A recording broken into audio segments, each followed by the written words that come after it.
Hello, global listeners. This is Vanessa, and the topic for today is going to be multi-level marketing, MLM, network marketing, pyramid schemes, my experiences, the military community, and resources. Multi-level marketing companies, MLMs, are frequently referred to and known by many other names to include, but not necessarily limited to, network marketing, aka pyramid schemes. For the purpose of this podcast, I will simply say MLMs or an MLM. What is an MLM?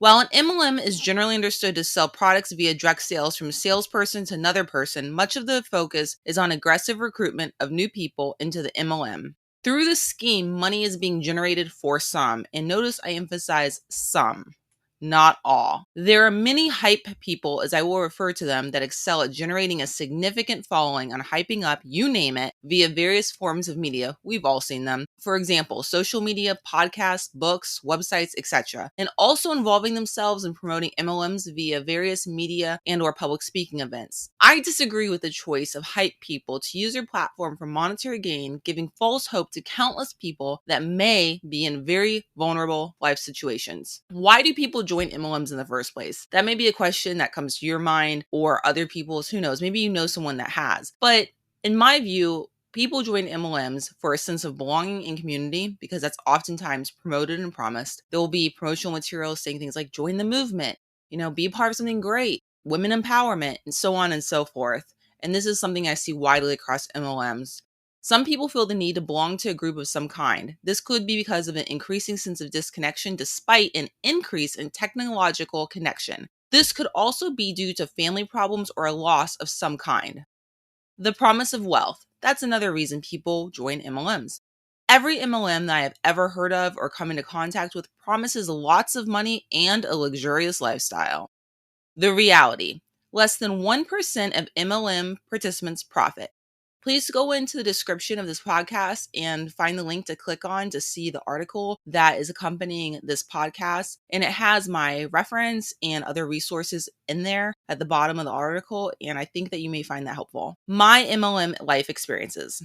Thankfully, I was never successfully talked into or manipulated into ever joining an MLM. However, I have had plenty of memorable MLM-related life experiences. My first MLM life experience began as a very young teenager before I learned about developing and enforcing healthy boundaries in my life. A family friend became involved in an MLM. I recall this person frequently hosting parties yet making statements that they weren't earning any real money despite making sales. I was pressured into spending my hard-earned cash on these MLM products. I remember thinking how odd it felt. Years later, as I recall this memory, it is very uncomfortable for me. As a young adult struggling to earn a living and finding my way in life, I was approached and harassed by multiple beauty product MLM consultants. These are memories that I will likely never forget. I was attempting to shop for food at a grocery store when I was approached by a very well-made and carefully styled MLM beauty consultant. This person immediately began harassing me and telling me that I needed to join this MLM because it would help me with my own beauty routine. The MLM beauty consultant had the audacity to insult my physical appearance because I was not wearing any makeup that day. Oh no. I had never met this person in my entire life. I walked away from this person as fast as I possibly could. A number of months later, I was sitting in a college library working on an assignment when I was approached by a different, very well-made and carefully styled MLM beauty consultant. This MLM beauty consultant was from the same company. I had never met this woman either. Suddenly, she began a high-pressured, bizarre sales pitch about me making money, starting my own business, and buying a $100 beauty kit. I repeatedly told her no. Numerous ways, but the woman would not leave me alone. I couldn't leave the college library very easily because I really needed to complete this assignment. I vaguely remember reluctantly agreeing to meet this person at a local coffee shop as this was the only way the person would leave me alone. I never showed up for the meeting. A number of years later, while I was serving in the US Army, I found myself inundated by MLMs. I was stationed at a very large military base where MLMs in multiple industries abounded.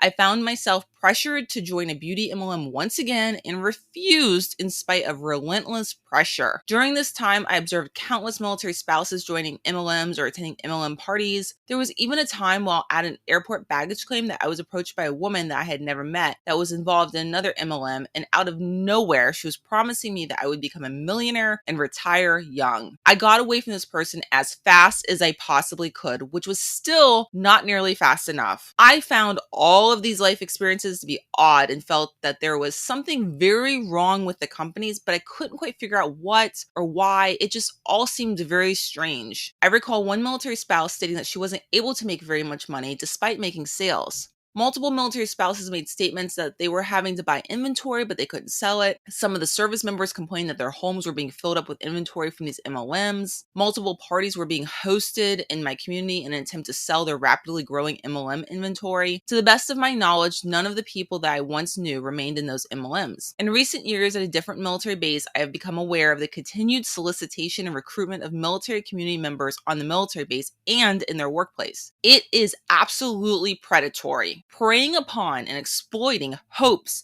dreams, and vulnerabilities. Years later, I now realize that military community members, such as military spouses, are frequently targeted by MLMs. This is due to high unemployment rates faced by military spouses. A rarely acknowledged issue is the rampant employment discrimination against military community members. Discrimination is rampant in America, marginalizing and disempowering many, and the military community is no exception.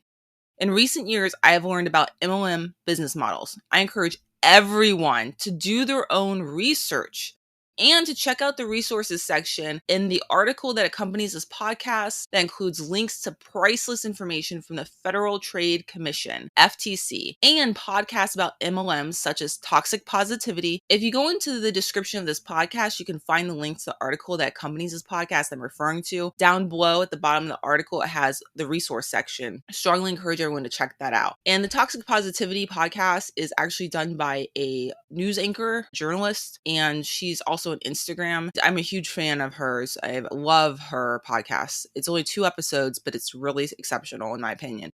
People do not need MLMs. Instead, people need real opportunities and legitimate business training from reputable sources if they are truly interested in starting their own businesses and becoming an entrepreneur. Starting a business and being an entrepreneur does not guarantee success. In fact, 39% of legitimate small businesses reported profits over the lifetime of their business, but this is still better than less than 1% of MLM participants. MLM is not entrepreneurship. Being an entrepreneur is not glamorous, despite what some may lead you to believe. Entrepreneurship is a careful balance of work and rest. Sometimes entrepreneurship is exhausting, and other times entrepreneurship is absolutely exhilarating. There is no other feeling like it in the world. Entrepreneurship is all about true grit, resilience, ingenuity, and resourcefulness when done honestly. I am an entrepreneur. Please feel free to check out the article that accompanies this podcast in the description of this podcast below. You will see in that article the reference I made to the Federal Trade Commission regarding some of the information included in this podcast. Also, there are resources, several from the Federal Trade Commission as well as elsewhere. Disclaimer, included links do not imply an endorsement. The information included outside of what is referenced is based upon my opinion and life experience. Information included is for informational, entertainment, and/or educational purposes only. This does not establish a clinical relationship with anyone. Please consult with a licensed behavioral health clinician in your area for personalized assistance to your unique situation. Thank you.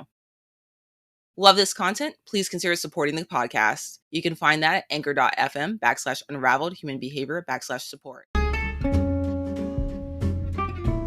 Love this podcast? Please leave an awesome online review. This will help make the podcast that you love more discoverable so that other people can love it too. Thank you.